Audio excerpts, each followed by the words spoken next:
بسم اللہ الرحمن الرحیم۔ السلام علیکم۔ حضرت محمد صلی اللہ علیہ وآلہ وسلم کا سلسلہ نسب حضرت ابراہیم علیہ السلام سے جا ملتا ہے۔ محمد صلی اللہ علیہ وآلہ وسلم کے اجداد میں سے قصی کلاب کے بیٹے تھے جو بڑے بالغ نظر اور مدبر تھے۔ وہ حضرت محمد صلی اللہ علیہ وآلہ وسلم کے اجداد میں سے نمایاں شخصیت تھے۔ قصی نے وفات سے پہلے اپنے بڑے بیٹے عبدالدار کو سقایا یعنی پانی پلانے اور رفادہ یعنی کھانا کھلانے کے مناصب سونپ دیے۔ عبدالدار چونکہ ان مناصب کا اہل نہ تھا لہٰذا قریش کی سیادت عبد مناف نے حاصل کر لی۔ رسول اللہ صلی اللہ علیہ وآلہ وسلم عبد مناف کے خاندان سے تھے۔ عبد مناف کے 4 بیٹے ہاشم، شمس، نوفل اور مطلب تھے۔ ان میں ہاشم سب سے بڑے تھے۔ روایت کے مطابق سقایا اور رفادہ کے مناصب انہیں منتقل ہوئے۔ ہاشم مالدار اور مہمان نواز انسان تھے۔ انہوں نے سخاوت کا بہترین نمونہ پیش کیا۔ ایک بار مکہ میں قحط پڑا۔ ہاشم ملک شام سے روٹیاں پکوا کر لائے اور گوشت کے شوربے میں چور کر کے لوگوں کو کھلائیں۔ اس عوامی خدمت کے بعد ان کا نام ہاشم یعنی چورا کرنے والا مشہور ہو گیا، جبکہ ان کا اصل نام عمر تھا۔ ہاشم نے قریش کی تجارت کو بین الاقوامی سطح پر منظم کیا۔ اس نے کیسر روم اور حبش کے بادشاہ نجاشی سے یہ فرمان جاری کروایا، قریش جب ہمارے ملک میں اشیاء تجارت لے کر آئیں تو ان سے کوئی ٹیکس نہ لیا جائے۔ تجارت کے فروغ سے مکہ کے قبائل کو فائدہ پہنچا۔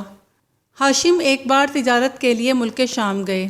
راستے میں مدینہ کے سالانہ بازار میں شرکت کی۔ اس بازار میں انہیں ایک حسین و جمیل خاتون سلمہ نظر آئیں جن کی حرکات و سکنات سے شرافت اور نجابت کا اظہار ہوتا تھا۔ اس کا تعلق خاندان بنی نجار سے تھا۔ ہاشم نے اس سے شادی کی درخواست کی جو اس نے قبول کر لی۔ دونوں کا نکاح ہو گیا۔ ہاشم شادی کے بعد شام چلے گئے اور وہیں پر وفات پائی۔ سلمہ نے لڑکے کو جنم دیا جس کا نام شیبہ رکھا گیا۔ اس نے 8 برس تک مدینہ میں پرورش پائی۔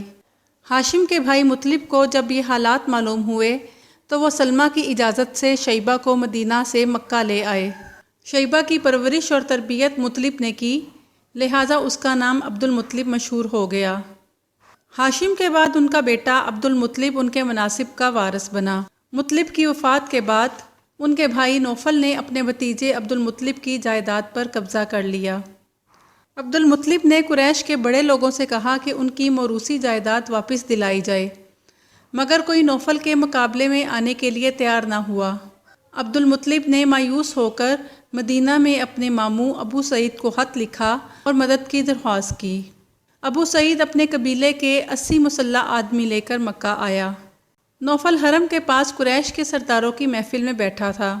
ابو سعید نے تلوار نیام سے نکال کر نوفل سے کہا، اگر تم نے میرے بھانجے کی جائیداد واپس کرنے کا اعلان نہ کیا تو تمہارا سر تن سے جدا کر دوں گا۔ نوفل پریشان ہو گیا اور اس نے عبد المطلب کی جائیداد سے دستبرداری کا اعلان کر دیا۔ قریش مکہ نے بھی عبد المطلب کی سرداری کو تسلیم کر لیا۔ عبد المطلب خوبصورت، خوش اخلاق اور شیریں بیاں تھے۔ چشمہ زمزم کی بازیافت عبد المطلب کا یادگار کارنامہ ہے۔ بنو جرہم نے مکہ سے جاتے ہوئے یہ چشمہ بند کر دیا تھا۔ وقت گزرنے کے ساتھ ساتھ اس چشمے کے مقام کا کسی کو بھی علم نہیں رہا تھا۔ اللہ تعالیٰ نے اس چشمے کی دریافت کا اعزاز عبد المطلب کو بخشا اور انہیں خواب میں چشمے کا محل وقوع دکھایا۔ عبد المطلب نے اپنے بڑے بیٹے حارث کے ساتھ چشمے کی کھدائی شروع کر دی۔ باپ بیٹے کی محنت رنگ لائی۔ جب پانی کے آثار نمودار ہوئے تو عبد المطلب بے ساختہ اللہ اکبر پکار اٹھے۔ قریش جو کھدائی میں تعاون کے لیے تیار نہ تھے، چشمے کی دریافت پر کہنے لگے کہ زمزم چونکہ ان کے والد اسماعیل علیہ السلام کی ملکیت ہے لہٰذا سارے قریش اس میں حصہ دار ہیں۔ اس کنویں سے تلواریں، زرہیں اور سونے کے 2 ہرن بھی برآمد ہوئے۔ ان قیمتی اشیاء کی وجہ سے قریش عبد المطلب سے لڑائی پر آمادہ ہو گئے۔ آخرکار قرعہ اندازی پر اتفاق ہو گیا۔ قرعہ اندازی سے سونے کے ہرن بیت اللہ کے نام جبکہ تلواریں اور زرہیں عبد المطلب کے نام نکل آئیں۔